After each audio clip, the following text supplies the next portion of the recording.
Kalau kita perhatikan dari narasi-narasinya si Jesslyn ini, sepertinya dia ini banyak mengalami sakit hati ya. Ya dia mungkin bisa aja sakit hati dengan gereja, batuan kah, atau juga dengan jemaat, atau dengan keluarga, kita tidak tahu teman-teman. Tapi kalau kita lihat, dia cenderung sakit hati dengan gereja ya. Makanya dia menyerang gereja dengan perpuluhannya, menyerang para hamba Tuhan yang katanya ketika ditanya hanya bisa jawab imani saja. Nah ini kan adalah narasi-narasi sentimen yang kelihatan ada sakit hati yang besar di dalam dirinya si Jesslyn ini. Assalamualaikum warahmatullahi wabarakatuh. Berjumpa lagi dengan Jadid HMC ya, channel yang mengedukasi dan menghibur. Masih seputar Polycardus yang kejang-kejang teman-teman, dengan hadirnya Jesslyn, dengan mualafnya Jesslyn. Jadi kita tahu Polycardus ini teman-teman, benar-benar tidak bisa menerima kenyataan di mana Jesslyn itu sekarang menjadi mualaf dan membongkar apa yang terjadi di gereja dia yang lama. Ini dianggap sebagai tindakan ofensif kepada kekristenan, sehingga Polycardus ini ngamuk. Karena mereka merasa jangan dibongkar dong gitu kan. Jangan dibongkar, periuk orang ini bahaya gitu. Karena memang Polycardus ini ya, kalau kita lihat dari track record, dari historinya gitu. Kalau kalian debat agama, kalian bongkar ajaran agamanya nggak benar, mereka nggak masalah. Mereka nggak ada masalah. Kamu mau bongkar apapun tentang agamanya, mereka nggak akan peduli. Tapi jangan bongkar periuk mereka.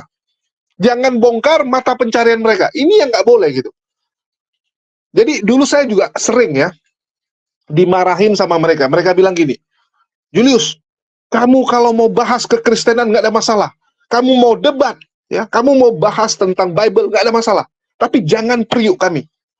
Nah, jadi mereka tuh punya prinsip, jangan diserang pribadi mereka, dan yang kedua, mata pencarian mereka. Itu yang nggak boleh gitu. Kalau agamanya kamu unboxing, ya, kamu tunjukkan data-data, mereka nggak ada masalah. Karena mereka nggak pernah peduli dengan agamanya. Yang mereka peduli itu periuk mereka. Kalau Anda bongkar tentang kebejatan pribadinya, Anda bongkar tentang kecurangan yang mereka lakukan, ini salah-salah mereka besok nggak bisa cari makan. Salah-salah uang yang bisa mereka dapatkan selama ini menghilang. Mereka ngamuk. Nah, jadi saya itu dulu ya, diserang habis-habisan, bahkan ingin dicelakai oleh Polycardus ya karena itu. Karena saya bongkar gitu, penipuan-penipuan yang mereka lakukan. Bilang bikin panti asuhan, rupanya untuk rumah pribadi. Marah mereka gitu kan. Wah, kamu bongkar pula penipuan kami gitu. Nah, kita bongkar yayasan yang dibuat oleh Polycardus. Marah mereka. Jangan bongkar yayasan kami. Kamu mau bongkar ajaran nggak apa-apa gitu. Itu yang mereka sampaikan kepada saya. Jadi ya Jesslyn mengambil jalur perjuangan yang saya anggap ini akan berat ya. Karena dia membongkar modus-modus penipuan yang dilakukan oleh oknum-oknum kekristenan ini gitu. Karena bagi mereka nggak peduli agama. Oknumnya jangan dibongkar. Mereka terbalik dengan kita. Kalau kita malah senang ya kalau ada channel-channel Kristen yang bongkar kebusukan dari oknum-oknum Islam. Contohnya, ada ustadz yang melakukan tindakan-tindakan nggak benar. Kalian bongkar, kita senang malah gitu.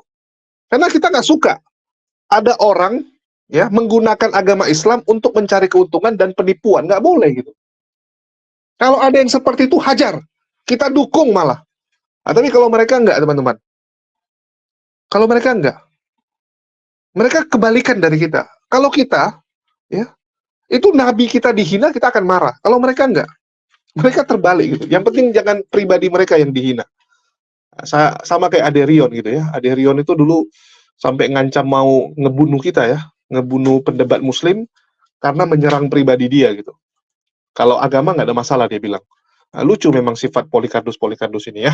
Oke, di kesempatan ini kita kembali akan membongkar ya bagaimana Polycardus ini menggunakan segala cara, termasuk membuat fitnahan-fitnahan kepada Jesslyn.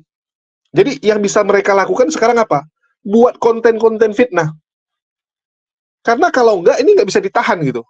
Salah-salah makin banyak orang yang akan mengikuti jejak Jesslyn. Gitu. Bahaya. Jadi segala cara dilakukan oleh Polycardus, dan ini ada satu Polycardus yang baru ya. Jadi kita tunjukkan dulu, ini Polycardus baru teman-teman. Jadi nama channelnya ini, nah ini Polycardus baru ini. mencoba peruntungan dengan menjadi Polycarpus. Karena dia lihat menjadi Polycarpus itu membawa keuntungan mungkin ya. Dia bikin judul terungkap jejak digital mualaf lebay kebanggaan polemikus isklaim. Ya, dia nggak berani tulis Islam, dia tulis isklaim gitu kan. Wih, mualaf lebay gitu kan. Jejak digitalnya apa? Nah, ini yang perlu kita cek gitu. Apakah si Jesselyn ini mantan penjahat gitu kan? Nah, seperti misalnya Risuli Lubis, mantan maling motor. Nah, terus juga ada mantan tukang bakar tempat ibadah orang, tiba-tiba jadi murtadin. Apakah seperti itu gitu? Ada jejak-jejak digital di masa lalunya yang nggak benar gitu. Nah, ini yang coba kita tonton dulu ya dari channel si Rio Sandi Sitompul ini. Ya, nama lengkap dia Rio Sandi Sitompul. Oke, kita coba dengarkan dulu apa penjelasan dari si Rio ini ya. Salam saudaraku, lagi ramai sekarang ya, channel-channel Islam itu mengangkat dan membahas seorang mualaf keturunan Tionghoa yang bernama Jesslyn Thea Lestari. Saya perhatikan dia ini awalnya pertama kali muncul dan bersyahadat di channelnya Ipung Atria ya.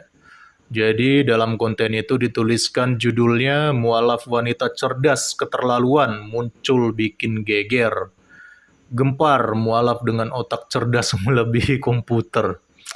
Ya, seperti biasa lah ya, ketika ada mualaf yang baru, pasti channel-channel Islam selalu membuat narasi-narasi yang lebay gitu ya.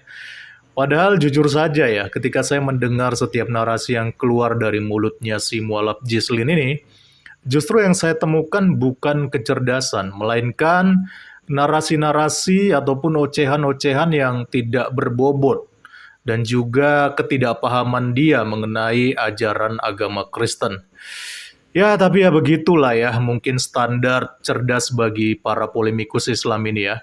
Asalkan dia sudah mualaf, lalu dia bisa menyerang kekristenan, maka langsung dipuji-puji sebagai orang yang cerdas. Ya itulah mungkin standar kecerdasan menurut para polemikus Islam ini ya. Baik, kita akan berikan reaction terhadap videonya si Jesslyn ini dan kita akan tanggapi nanti bersama-sama ya teman-teman. Langsung aja kita akan simak videonya seperti apa. Banjir mu'alaf di mana-mana setiap hari. Telah hadir bersama kita seorang wanita yang cerdasnya bukan main. Allah bukakan mata hatinya, Allah taburkan cahaya hidayah untuknya, sehingga beliau akhirnya menerima kebenaran Islam. Mengucapkan 2 kalimat syahadat dengan setulus hati. Inilah beliau, Ananda Jesslyn, gadis keturunan Tionghoa berusia 24 tahun dengan kecerdasan di atas rata-rata. Mari kita lihat betapa cerdasnya ia. Ya, namanya adalah Jesslyn Thea Lestari ya teman-teman, dan usianya ternyata masih sangat muda, yaitu 24 tahun ya. Saya pikir tadi ini dia sudah emak-emak, karena kalau kita lihat dari postur badannya ya, saya bukan body shaming, tapi kalau kita perhatikan sepertinya bukan 24 tahun, tapi ternyata masih 24 tahun ya. Jadi wajar lah kalau dia masih agak-agak labil ya. Dan narasi-narasinya nanti yang akan kita dengar itu masih banyak narasi-narasi yang sentimen gitu ya, belum dewasa. Jadi katanya Ipung Atria, dia ini cerdas luar biasa, bukan main ya.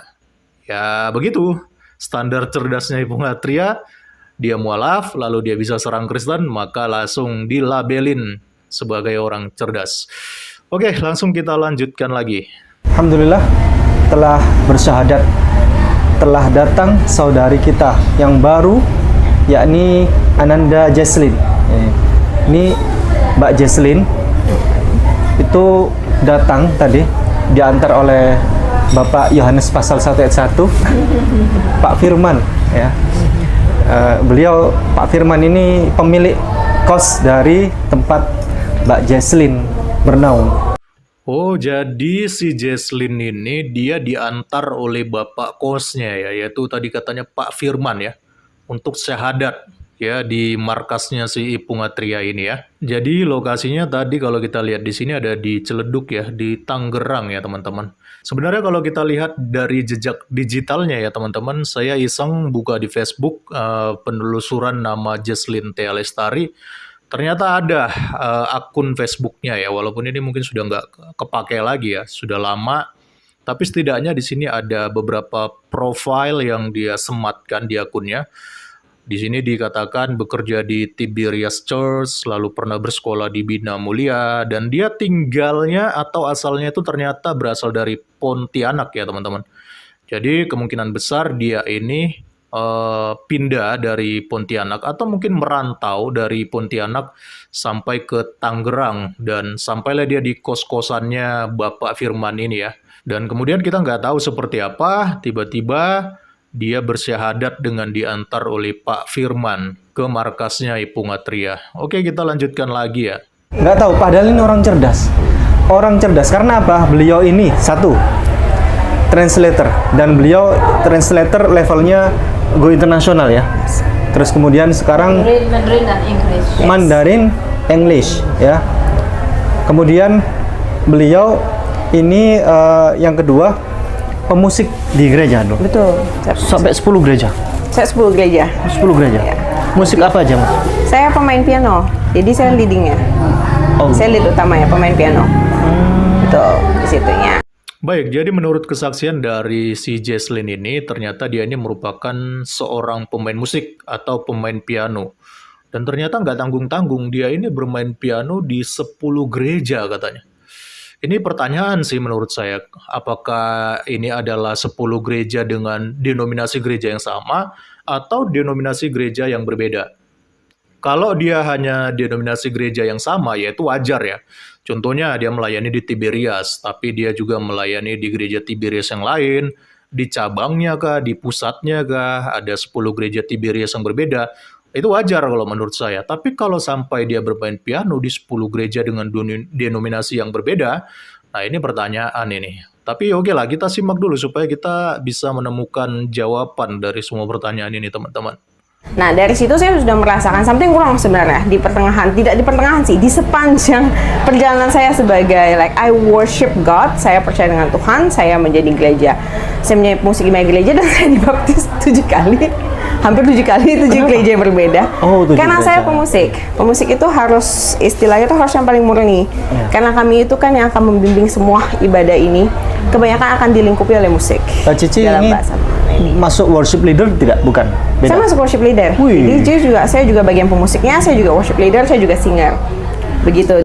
Ya, pertanyaan kita terjawab di sini ya teman-teman. Ternyata si Jesslyn ini, dia ini melayani di 10 gereja yang berbeda. Waduh, bisa sampai 10 gereja yang berbeda begitu ya. Artinya dia bukan merupakan jemaat yang loyal ya, karena dia suka pindah-pindah gereja. Bahkan dikatakan dia juga melayani di 10 gereja yang berbeda. Dan yang lucunya, dia juga mengatakan bahwa dia sudah dibaptis sebanyak 7 kali. Waduh, ini kacau ini teman-teman ya. Artinya dia dibaptis sebanyak 7 kali dengan denominasi gereja yang berbeda-beda. Kok bisa ya seperti ini ya? Karena setahu saya, baptisan itu cukup sampai 1 kali saja. Nggak perlu baptis harus dilakukan secara berulang-ulang. Ya walaupun memang faktanya ada gereja-gereja tertentu yang dalam tanda kutip saya anggap ini gereja tidak sehat ya. Dan gereja-gereja ini biasanya kalau orang mau melayani di gereja mereka wajib dibaptis ulang menurut tata dan aturan gereja mereka. Saya pernah berada dalam posisi ini teman-teman. Tapi saya tolak karena menurut saya sudah dibaptis dan saya tidak mau dibaptis lagi. Jadi mau nggak mau saya akhirnya bertentangan dengan salah satu gereja yang pada waktu itu berniat untuk membaptis ulang saya, tapi saya tolak teman-teman. Tapi kalau sampai 7 kali seperti ini, wah ini gawat ini. Artinya dari segi pemahaman secara teologi ataupun secara etika gereja, ini mualaf. Juga sepertinya dia nggak mengerti tentang makna dari baptisan itu sendiri. Sehingga ketika dia mau dibaptis, bahkan sampai dibaptis sebanyak 7 kali katanya, dia terima-terima aja. Jadi kan ini ada yang salah di sini. Nah pertanyaannya, kenapa dia mau sampai dibaptis sebanyak 7 kali dengan denominasi gereja yang berbeda-beda? Nah ini ada pertanyaan di sini. Jangan-jangan dia ini motivasi pelayanannya, orientasi pelayanannya itu sudah melenceng.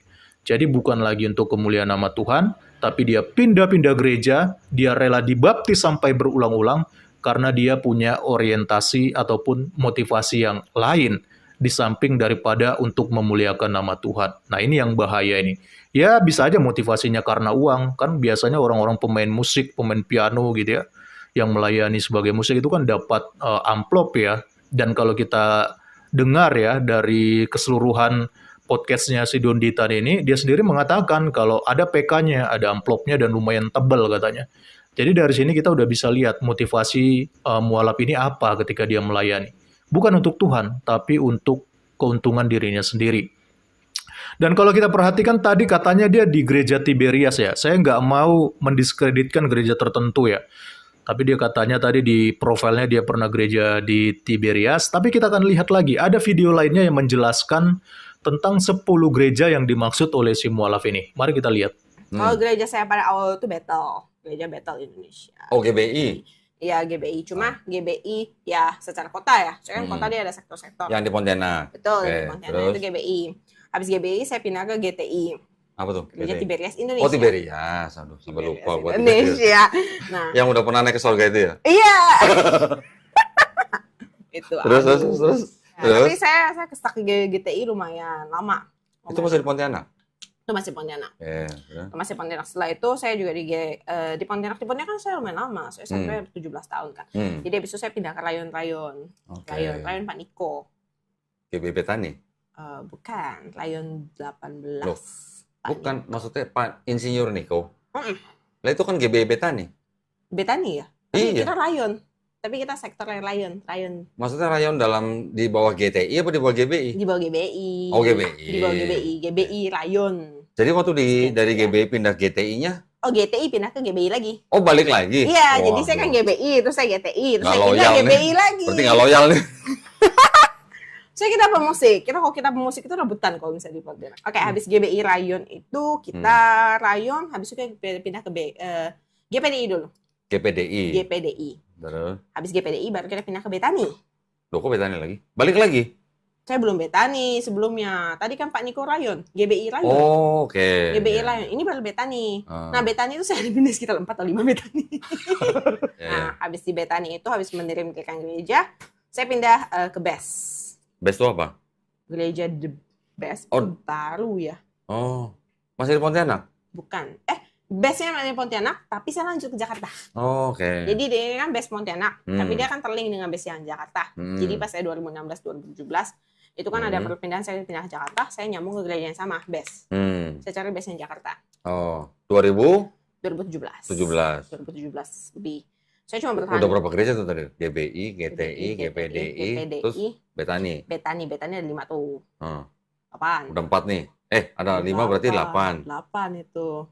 Termasuk the best tuh ya? Belum, BES habis 8. Set. Banyak banget. BES ke-9 itu BES. Oke. Terus Jakarta, gerejanya the The best. best. Berapa Saya tahun? masih Masih 1 lama? tahun. Oh, setahun. Setahun. Pindah lagi? Pindah lagi. Kerja apa lagi? Glow. Oh, glow. Musik juga? Enggak, kalau di Glow saya sudah retired. Saya sudah Jadi ya. apa? Saya sih cuma datang ya tim hore aja sih. Saya udah jadi awam. Oh, terus? Awam doang, jemaat aja? Iya. Baik, jadi di video ini terjawab 10 gereja yang dimaksud oleh si Jesslyn ini ya. Di mana dia mengatakan bahwa dia berpindah-pindah gereja, mulai dari katanya Betani, lalu juga Tiberias yang sempat diolok-olok gembalanya yang katanya pernah naik turun surga ya, yang sekarang sudah almarhum teman-teman. Lalu juga GBI Rayon, lalu juga ada gereja BES katanya, lalu juga Pantai Costa, bahkan sampai GBI Glunya Pak Gilbert Lumindong ya. Waduh, ini contoh jemaat yang suka berpindah-pindah gereja ini, tidak loyal dengan gerejanya sendiri ya. Inilah kalau orang motivasi pelayanannya itu salah ya. Jadi ada sesuatu yang mau dia kejar mungkin, makanya dia gampang berpindah-pindah gereja seperti ini. Bahkan bukan hanya itu, bahkan dia sampai dibaptis sebanyak 7 kali ini. Ini jelas sudah ngawur ya teman-teman. Dan saya pikir ini harus jadi evaluasi ya bagi gereja-gereja yang suka membaptis-baptis secara sembarangan ya. Orang yang sudah dibaptis lagi ya hanya demi untuk memenuhi kriteria liturgia di dalam pelayanan mereka. Jadi harus dibaptis menurut cara-cara mereka. Ini ngawur saya pikir ya teman-teman. Janganlah kita seperti itu. Baptisan itu cukup hanya sekali menurut saya. Dan kalau kita perhatikan dari narasi-narasinya si Jesslyn ini, Sepertinya dia ini banyak mengalami sakit hati ya. Ya dia mungkin bisa aja sakit hati dengan gereja, batuan kah, atau juga dengan jemaat, atau dengan keluarga, kita tidak tahu teman-teman. Tapi kalau kita lihat, dia cenderung sakit hati dengan gereja ya. Makanya dia menyerang gereja dengan perpuluhannya, menyerang para hamba Tuhan yang katanya ketika ditanya hanya bisa jawab imani saja. Nah ini kan adalah narasi-narasi sentimen yang kelihatan ada sakit hati yang besar di dalam dirinya si Jesslyn ini. Tapi apa boleh buat, dia sudah mualaf, dia sudah menentukan pilihannya sendiri, dia sudah mengambil kehendak bebasnya sendiri, biarlah selebihnya itu urusan Tuhan dengan Jesslyn. Ya saya hanya bisa berdoa, kalaupun boleh kasih karunia Tuhan itu hadir kembali, ya melingkupi si Jesslyn, siapa tahu dia bisa bertobat dan bisa berbalik kembali ke jalan yang benar ya. Dan sekarang dia sedang mencari peruntungannya di agamanya yang baru, dan saya yakin orang seperti ini, ketika nantinya dia akan menemukan kekecewaan di agamanya yang baru, pasti dia juga pasti akan kembali sakit hati dan sebagainya teman-teman. Ya itu tergantung situasi sih sebenarnya. Ya semoga aja lah suatu saat nanti dia bisa menyadari bahwa motivasinya itu jelas-jelas adalah salah. Oke teman-teman, mungkin itu aja yang bisa saya sampaikan di video kali ini ya. Mungkin teman-teman punya tanggapan sendiri, silahkan berikan di kolom komentar. Salam kritis, Tuhan Yesus memberkati. Salam. Oke, teman-teman sudah dengar ya, bagaimana fitnahan demi fitnahan dia buat, dan ini kita akan bahas. Ya, kita akan bahas dan kita nggak akan membiarkan, ya, teman-teman. Ada saudari kita, ya, yang terus-terusan difitnah oleh Polycarpus. Kita harus buat konten tandingan untuk meluruskan. Karena kalau enggak, nanti akan ada orang yang terkecoh. Ada orang yang tertipu nih, dengan cerita-cerita bohong dari Polycarpus. Ya, jadi memang mereka itu cuma bisa melakukan itu. Nggak sanggup berdiskusi secara langsung, ujung-ujungnya ya fitnah aja. Kita bisa lihat ya, cara-cara Polycarpus itu ya begitu. Nggak berani mereka untuk diskusi ketemu langsung. Nggak berani dikonfrontasi. Kalau memang Anda benar, konfrontasi dong, kita ketemu. Ya, kita ketemu satu panggung, baik secara offline maupun online, ya udah Anda sampaikan. Berani nggak? Ini kan nggak, cuma bisa ngata-ngatain orang dari belakang. Mereka lah yang suka ya, ngegibah orang, ngata-ngatai orang dari belakang gitu. Kalau kita langsung di depan, ada orangnya pun kita katakan langsung. Ya, bahkan kayak contoh nih video nih, saya berani jamin ini akan ditonton oleh si Polycarpus satu ini. Ya, karena salah satu channel yang sering ditonton oleh Polycarpus itu saya gitu. Nah, dia akan lihat ini. Dan di sini saya sampaikan kepada Anda langsung, gentle lah. Jangan kerja Anda tuh membuat konten-konten yang isinya fitnah. Ya, membuat konten yang isinya tuh nggak benar gitu. Anda bilang ini channel-channel muslim ini lebay gitu kan, mengatakan Jesslyn itu cerdas, kan gitu. Padahal apa lebaynya gitu? Kita mengatakan dia cerdas, kenapa? Karena orangnya memang cerdas. Kalau nggak percaya, ya udah tes IQ-nya kan gitu. Anda mau tes apa? Tes IQ? Atau mau kasih dia lomba apa gitu kan? Lawan Anda lah kalau nggak. Nah, lawan si Rio Sandi ini. Cocok nggak gitu? Biar Anda lihat sendiri gitu. Biar penonton ya jadi saksi gitu. Siapa yang lebih cerdas? Si Rio Sandi atau Jesslyn? Nggak usah Anda jelek-jelekkan orang gitu. Yang suka lebay, ya kesaksian-kesaksian lebay itu bukan channel muslim. Channel yang suka lebay kesaksian itu kalian. Ya, harus sadar nih Polycarpus. Yang suka kesaksian lebay itu kalian. Kalian lihat kesaksian murtadin-murtadin. Lebay nggak? Kalau kesaksian mualaf, penelusuran. Ya, belajar. Mendapatkan jawaban. Nah, kemarin contoh tuh, Dian Sastro. Setelah dia pelajari di semua agama, dia dapat jawaban cuma di Islam. Itu cerdas namanya. Deddy Corbuzier mencari tahu kebenaran. Itu cerdas. Tapi kalau murtadin, nggak percaya kau lebay. Kau nonton video ini. Nyata sekali. Saya kok melihat awan. Tiba-tiba dari awan itu muncul kaki. Kaki yang begitu kotor. Tiba-tiba turun dari awan itu utuh satu badan. Kotor sekali. Dia pakai kolor. Dia pakai kolor. Dia pakai kolor. Ya banyak orang muslim mengejek dia, Tuhan kok pakai kolor? Dia datang seperti itu. Sebagaimana waktu Tuhan Yesus mau disalibkan. Begitulah kotornya dia. Begitulah hinanya dia. Begitulah lesunya dia. Dia datang kepada saya dalam keadaan seperti itu. Kau lihat, Itu kesaksian murtadin, dan banyak sekali ya. Banyak sekali kesaksian murtadin itu apa? Ketemu sosok goib, bajunya kotor, kakinya kotor, pakai kolor lagi. Waduh, apa-apaan itu teman-teman. Fatimah sedekah, ngaku murtadin. Ya, dulu Islam taat dia bilang. Kenapa dia murtad? Ketemu sosok goib juga, didatangi. Itu baru lebay. Kesaksian kok semuanya didatangi makhluk halus. Jelas-jelas makhluk halus itu bisa jadi setan yang menyamar. Kan udah dikatakan, iblis pun, setan pun bisa menyamar jadi malaikat terang. Gimana kamu bisa tahu gitu kan? Karena kamu nggak pernah ketemu dengan malaikat yang benar. Kamu nggak pernah ketemu dengan roh yang benar. Hidup kamu aja hidup nggak benar gitu. Kita lihat murtadin ini. Rata-rata mereka tuh murtad apa? Setelah ada pergumulan, lagi ada masalah hidup. Ya, mereka tuh dulu mantan, ada yang mantan PSK, bayangkan. Ada yang mantan PSK gitu. Tentu saja mantan PSK ini kalau berdoa yang jumpai dia siapa? Setan. Masa Tuhan jumpai mantan PSK gini? Masih PSK saat itu dia, belum mantan gitu. Lagi jadi PSK tiba-tiba dijumpai makhluk halus. Ya setan lah yang jumpai dia. Ada-ada aja gitu. Jadi kesaksian yang lebay itu ya murtadin. Ini harusnya si Rio Sandi ini ngaca gitu. Ngaca, Anda introspeksi diri gitu. Anda sampaikan kepada channel-channel Kristen yang suka itu menghadirkan kesaksian-kesaksian lebay nggak jelas. Nah, terus Anda fitnah lagi gitu kan. Wah, si Jesel ini nggak paham mengenai ajaran Kristen gitu kan. Nggak paham gitu. Dan mengatakan bahwa menurut Islam standar cerdas itu adalah bisa menyerang iman kekristenan. Halo, orang kesaksian Anda bilang menyerang iman kalian. Ini lucu gitu. Kalian ini selalu lebay gitu. Kalau kalian memfitnah, memframing, membuat konten-konten yang menyerang agama Islam, mengatakan, wah ajaran itu poligami, ajaran menyembah batu, nabinya cabul. Wah itu pintar menurut kalian. Menurut kalian hebat itu. Bagaimana kalian selalu membuat konten-konten ya, memframing dan memfitnah agama Islam. Itu yang bisa kalian lakukan, Rio Sandi. Sadar gitu. Dari cara bicara Anda aja, jelas-jelas ya, ada kebencian. Ya, ada kebencian Anda kepada Jesselyn.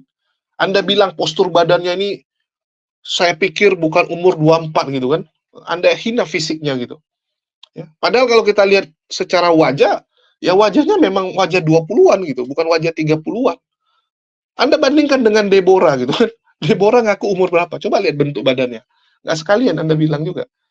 Ya. Berapa banyak Polikarpus Kristen yang bentuk badannya nggak sesuai dengan usianya.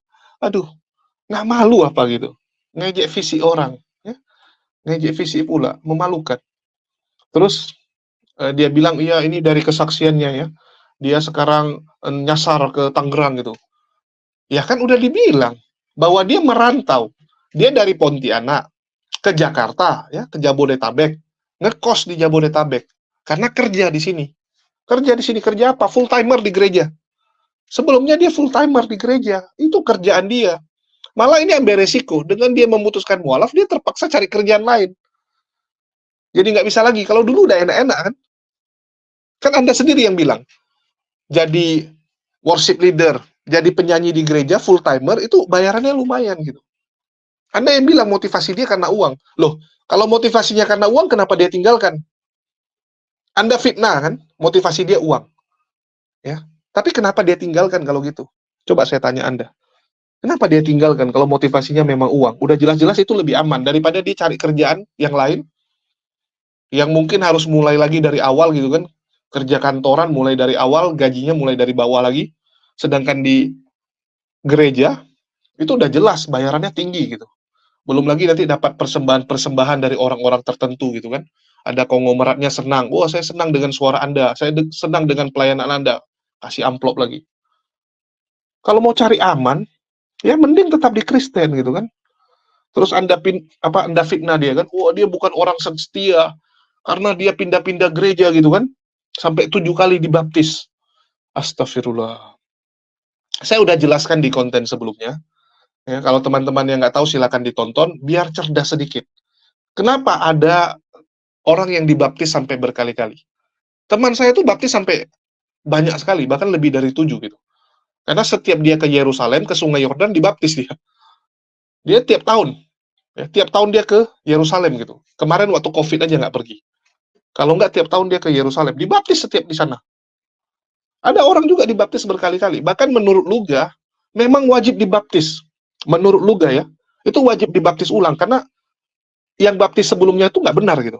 Nah, seperti yang disampaikan Luga ini. Ya, Bang Luga, aku mau nanya nih Bang Luga. Kalau orang barusan dibaptis dari gereja Reform, terutama Muri Walianto Matalu, tiba-tiba jadi pengikut Bang Luga, itu perlu dibaptis ulang nggak? Baptis ulang. Karena kenapa? Pembaptisan itu dari orangnya turun urapan itu. Kalau orangnya membaptis tidak ada urapan, maka yang keluar misalnya di dalam dia ada 2000 jin. Ketika dia membaptis 2000 jin itu masuk ke orang itu. Makanya yang membaptis harus penuh Roh Kudus. Ketika dia membaptis itu kan impartasi kuasa, sama seperti Nabi Samuel mengurapi Daud. Dia kan mencurahkan urapan dari dirinya kepada Daud. Jadi yang membaptis itu harus ada urapan, nggak boleh asal-asal masukin orang. Tapi dia bilang dia udah dibaptis ya dengan formula yang benar, yaitu Trinitas. Orang yang sudah dibaptis dengan formula Trinitas itu nggak boleh dibaptis lagi. Formula Jadi, apapun kalau nggak ada bentuk kuasanya nggak ada gunanya. Karena kuasa itu yang mengubahkan orang. nanti jadinya baptis berkali-kali dong. Nggak masalah. Yang penting yang membaptis itu ada urapannya. Misalnya bobot urapan saya ini kan yang akan saya transfer ke dia. Nah kalau di dalam diri saya yang ada cuma begajul, yang keluar ya begajul lah ke dalam tubuh dia. Mau dalam nama Trinitas, Trinotos, mau ribuan kali Trinitas juga kalau yang membaptis kamu tidak ada urapan, tidak ada kuasa, yang ada dunia perbegajulan, nanti begajulnya yang masuk ke kau, justru malah kau tambah sakit. Jadi gimana bisa tahu yang membaptis kita itu ada urapannya? Ya kita lihat dong, apa tindakan-tindakan dia di dalam pelayanan. Pernah nggak dia ngusir setan? Pernah nggak menyembuhkan? Pernah nggak dia berbahasa roh? Karena bahasa roh itu adalah tanda kalau orang tuh penuh Roh Kudus. Karena makanya orang sangat benci dengan bahasa roh, karena bahasa roh itu memang dari Roh Kudus. Kenapa saya ngomong gitu? Saya sendiri ketika lagi udah berdoa nih, tiba-tiba Roh Kudus turun, saya udah nangis, yang keluar bahasa roh. Enggak, sekarang ini banyak orang Kristen kan komplain nih, contoh. Ada yang bilang, wah saya pernah dibaptis sampai berkali-kali. Dibilang sama pendeta-pendeta nih, waduh salah, nggak boleh gitu. Kalau dia udah dibaptis, contoh dari Katolik pindah ke Protestan gitu kan. Di Katolik kan formulanya udah benar. Dibaptis dalam nama Bapa, Putra, dan Roh Kudus gitu. Ngapain dibaptis lagi? Toh pertobatan Bukan cuma formulanya yang penting. Bukan formulanya yang penting. Formula yang terpenting itu adalah apakah yang membaptis diurapi. Mau formulanya benar, kalau dia nggak ada pengurapan nggak ada gunanya. Misalnya nih, kalau pastor Katolik kan sudah pasti nggak ada Roh Kudus, buktinya nggak ada bahasa roh. Nah, dia membaptis nggak ada gunanya. Jadi yang benar itu adalah ketika lo dibaptis oleh orang yang diurapi Tuhan. Enggak, Reform juga nggak ada bahasa roh. Ya iya, makanya mereka tuh nggak ada urapan. Lihat si Mak Lina no, dibilangnya pengangkatan nggak ada. Tuh sama kan, udah makin serem kan, mengerikan jadinya. Padahal justru ajaran yang termahal yang ditunggu-tunggu seluruh umat itu rapture.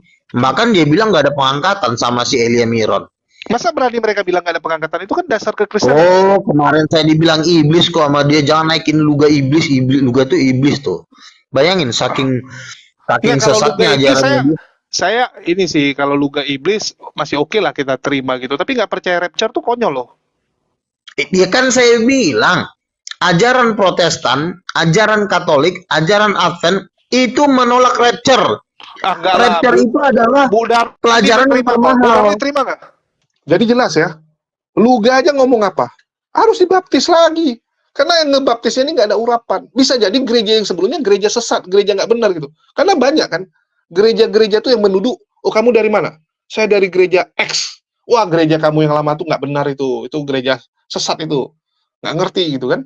Nggak ada urapan dan sebagainya. Jadi biasa aja gitu, orang dibaptis berkali-kali. Dan Anda sendiri mengakui tadi kan, Anda mengkritisi gereja yang melakukan baptisan ulang hanya untuk apa? Mengejar ya, Anda punya persyaratan di gereja tersebut. Ya itu memang terjadi kan, Anda akui gitu. Jadi kalau dia pindah sampai beberapa kali gereja, ya wajar aja sampai 7 kali dibaptis gitu. Di gereja rayon GBI yang di Pontianak, yang dibawa Pak Niko 5 kali dia. Ya, belum lagi di GPDI, di Gereja BES, ya baru di Tiberias gitu. Bahkan sempat juga di GBI Glow punyanya Pak Gilbert Lumondong ya. Karena GBI itu dia ada cabang-cabang banyak teman-teman. Jadi beda-beda. Kalau GBI Betani, itu punya Pak Niko. Terus ada GBI Glow, punyanya Gilbert. Nah, itu cabangnya juga banyak tuh. Hampir di semua kota besar di Indonesia ada. Jadi GBI-nya Pak Niko sama GBI-nya Gilbert itu saingan. Walaupun sama-sama GBI. Mereka tuh, wah saingan berat itu. Ya. GBI itu seperti itu teman-teman. Jadi antar denom itu memang persaingannya keras. Dan saya sudah bahas ya, bagaimana pendeta itu menjelaskan gitu. Jangan benci sama orang yang beda gereja. Bayangkan, dia menyarankan supaya jangan membenci. Artinya apa? Memang terjadi kebencian itu. Terjadi ya. Orang-orang yang tidak suka dengan temannya yang beda gereja. Sehingga ada imbauan seperti itu. Jadi memang, ya tolonglah teman-teman. Akuilah apa yang terjadi. Jangan munafik lah. Jangan munafik gitu. Jadi kalau masalah baptisnya udah clear kok. Mau 100 kali baptis pun bisa terjadi kalau memang mau gitu. Ya. Bisa kok. Anda tinggal datang ke gereja minta dibaptis, dibaptis. Besok Anda ke gereja yang lain, Pak saya mau tertanam di gereja ini, tolong baptis saya, baptis lagi gitu kan. Jadi janganlah buat-buat fitnah. Apalagi kita lihat ya, bagaimana si Rio Sandi ini memfitnah dengan mengatakan bahwa ya dia menuduh nih, jelas-jelas menuduh ya. Ini bukan asumsi, tapi langsung tuduhan yang kejam. Dia bukan bilang, wah nampaknya gini. Enggak, dia langsung menuduh bahwa Jesselyn ini punya sakit hati kepada gereja. Kalian dengar baik-baik. Dia katakan Jesselyn sakit hati sama gereja. Apakah Jesselyn di kesaksiannya pernah bilang, wah saya benci sama pendeta saya, wah saya sakit hati karena saya digini-giniin sama gereja saya. Nggak ada teman-teman. Ini kan fitnahan yang nggak mendasar. Tujuannya apa? Untuk menjelekkan nama Jesselyn, seakan-akan dia mualaf karena sakit hati. Kita lihat ya, setiap ada yang mualaf, mereka bilang apa? Nggak ngerti Kristen. Yang kedua sakit hati sama gereja. Kan kurang hajar fitnahan itu.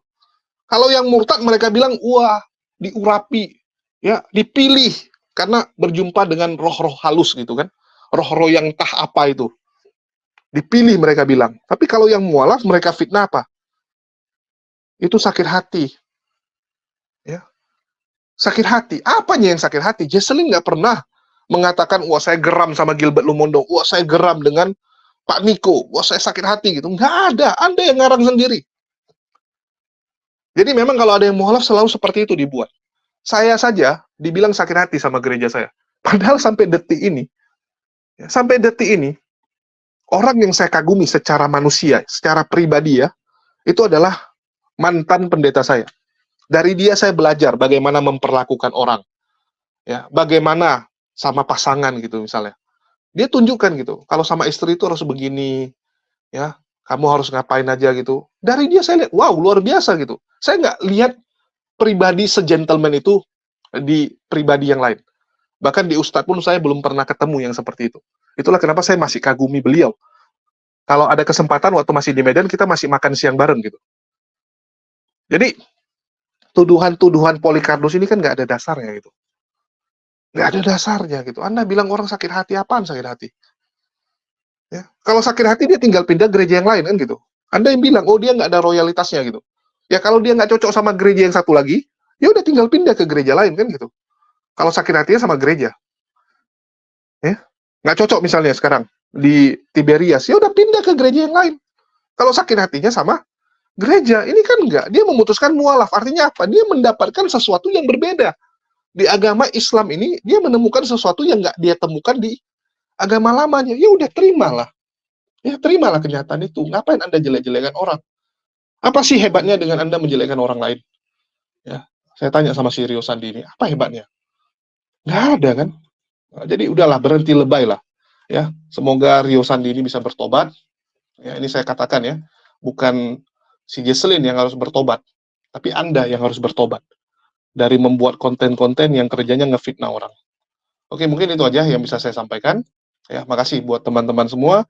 Dan sedikit promosi, seperti biasa, bagi teman-teman yang ingin membeli baju pendebat, jangan lupa mampir ke toko kita.